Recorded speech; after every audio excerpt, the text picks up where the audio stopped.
Football is beautiful, not just for the goals, the rivalries, or the roar of a crowd after a last-minute winner, but for the artistry, the finesse, the creativity, and sometimes the sheer audacity. Some players don't just want to win, they want to win in style, with flair, with a little magic. They want to dance with the ball, from the streets of Rio to the playgrounds of Lagos, from cold British fields to dusty pitches in Morocco. Football has always been more than just a sport. It's a culture, a language, and that language is often spoken through tricks, flicks, and dazzling moves. But what happens when that artistry goes too far? What happens when flair is seen as disrespectful, dangerous, or just plain annoying? What happens when the rules say no more? Today we're diving deep into that exact question. These are the football tricks so bold, so controversial, that they were banned, some forever.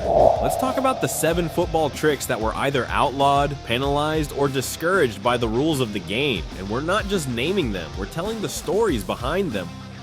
1. The pregnant shirt. If you've ever kicked a ball around with your friends in the street, on a sandy field, or in a parking lot somewhere, chances are you've seen or even tried this move yourself. It's not flashy like a rainbow flick or fancy like an elastico. It's just plain silly. A long ball comes flying from above, and instead of trapping it with your chest or foot, you lift your shirt and let the ball fall right into your jersey. Boom! It's stuck to your stomach like you just got 9 months pregnant with a football. Cue the laughter. Your friends probably fell to the ground dying with amusement. It's the kind of lighthearted, goofy moment that makes street football so fun. But try that nonsense in a professional match and you'll find out real quick how humorless the game can be at that level. In official football, using your shirt to trap the ball is considered a form of handling, plain and simple. The jersey is viewed as an extension of your arm, so by the rule book, you've just committed a handball. Norwegian right back Jan Gunnar Solli found this out the hard way when he attempted the shirt catch in a real match. The referee didn't hesitate. Yellow card. And just like that, what would have been a hilarious TikTok moment in the streets became a cautionary tale in the big leagues. The rule might sound a little uptight, but it's really about maintaining fairness and clarity in the game. Imagine if players could just use their shirts to scoop up the ball anytime they wanted. It'd be chaos. Plus, it opens the door to time wasting and manipulation of play. At the pro level, every second counts and every movement is judged. While it might seem like the sport is killing creativity, rules like these are in place to separate freestyle fun from official football. Still, it doesn't stop us from smiling when we see someone pull it off in a park somewhere, because deep down, we all know it's dumb, it's illegal, but it's kinda brilliant. 2. The donkey kick free kick. It's one of those cheeky little inventions that reminds you just how imaginative footballers can be when given a moment to breathe. It's a set-piece routine straight out of a cartoon. One player stands over the ball with their back turned, then suddenly flicks it backward using a donkey-style back heel kick. The ball pops up beautifully into the air, and a teammate charges in to volley it goalward like a scene from a scripted movie. This wasn't just theoretical, it actually happened in real life. In 1970, Coventry City pulled it off against Everton, leaving fans stunned and the opposing team completely unprepared. It was wild, unpredictable, and most importantly, it worked. It felt like something street footballers had cooked up in an alleyway, only this time it was broadcast live to thousands in a stadium. But not everyone was laughing. Despite its brilliance, the trick was soon shelved and eventually outlawed in professional play. Why? Because football's governing bodies decided it caused too much confusion around when the ball was officially in play during set pieces. The donkey kick blurred the line between a legal first touch and theatrical deception, and referees didn't want to have to interpret intention or timing every time someone tried it. Even though there was no real unfair advantage being gained, the move was deemed too unorthodox, too chaotic, and too hard to officiate consistently. Today it lives on in grainy match footage and nostalgic storytelling, but as far as modern football goes, it's a no-go. The donkey kick was simply too clever for its own good.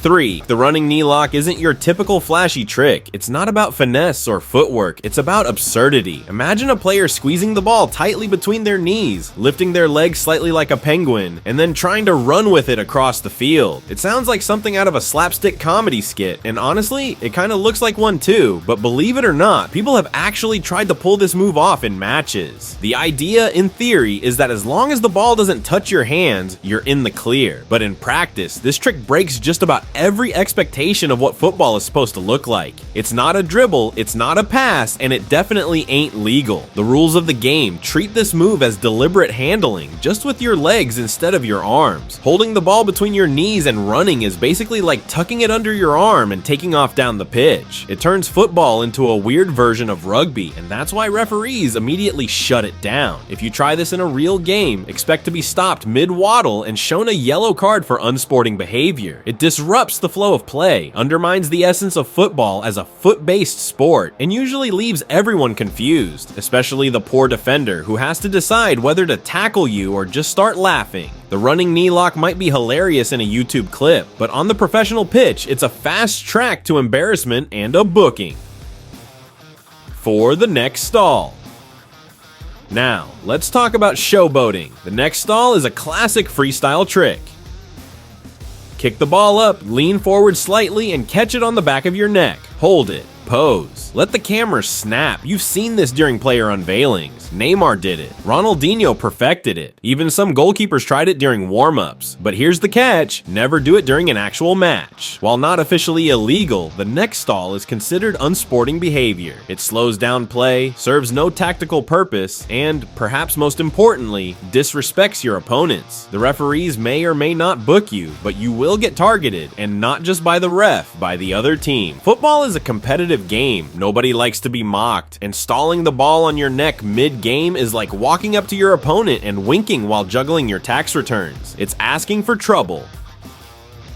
5. The seal dribble. Ah yes, the most controversial one on this list, the seal dribble. This insane move was popularized by Brazilian midfielder Kurlan in the early 2000s. The trick: flick the ball onto your forehead and then start running. That's right, he dribbled by bouncing the ball on his head while sprinting down the field. It looked like something out of a video game, and it worked. Defenders had no idea how to stop him without fouling, so that's what they did, again and again and again. Kurlan became a target. Players launched themselves into him with elbows, shoulders, and in one case, a full body slam. The fouls weren't just hard, they were career-ending. Eventually, referees began to penalize the dribble itself. It wasn't technically illegal, but they deemed it dangerous play, saying it exposed the player to serious injury. Over time, the trick was quietly discouraged, and the legend of Kurlan faded into tragic history. The seal dribble may have been brilliant, but it was too brilliant for its own good.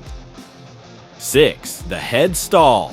Closely related to the seal dribble is the head stall. It's not as flashy, you're not running with it. Instead, you balance the ball on your head and stand there. It's usually done in warm-ups or during freestyle competitions. But like the neck stall, when you try this during a live game, things get complicated. Referees consider it a form of delaying the game, and depending on the situation, it can be seen as provocation, especially if you're ahead on the scoreboard. So once again, while it's not technically illegal, don't be surprised if you end up on the wrong end of a yellow card or a tackle. 7. The low header. And finally, we arrive at the low header, the trick that even confuses professional footballers. Here's how it works.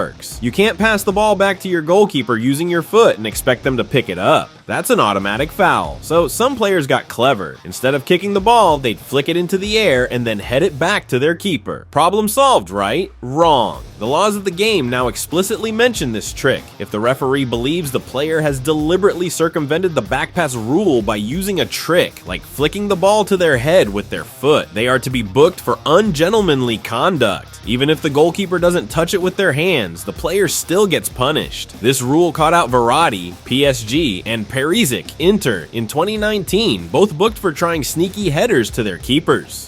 And their faces said it all. Utter confusion. This isn't just about trickery, it's about the spirit of the game. You can be clever, but not too clever. So what do all these banned tricks have in common? They blur the line between genius and disrespect. They challenge the rules, entertain the fans, and frustrate the opponents. But most importantly, they remind us that football is not just a sport, it's a stage. But sometimes, the referee shuts the curtain early. What do you think? Are these rules sucking the fun out of the game, or are they protecting its integrity? Let us know in the comments. And if you enjoyed this journey through the world of banned football tricks, give this video a thumbs up and hit that subscribe button. Ring the bell so you never miss out on new stories from the beautiful game. Until next time, stay cheeky, but play fair.